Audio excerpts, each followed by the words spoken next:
You mentioned the keeping a list of people you're going to hire as you progress in your coaching career.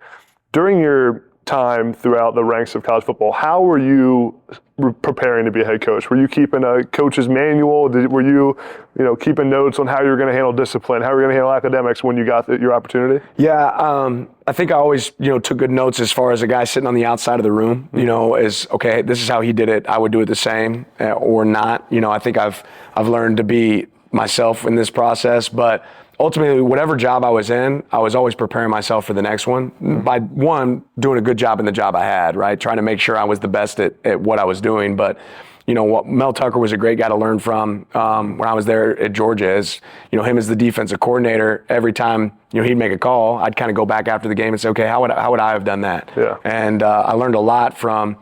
One of the biggest things you take away from this Saban tree is quality control, right? And really evaluating after a game. What are the notes that you made after the game? How could we have prepared different? What were our preparation errors?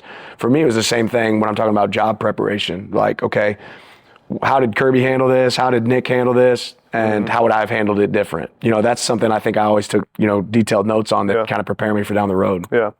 Talking about that journey to get here, I feel like anyone who's had as much success as you've had, you catch a break at some point, right? Like something just goes your way and you're like, man, I was grinding and like now I see the light where it's going to end up. What was that moment for you? That's hard.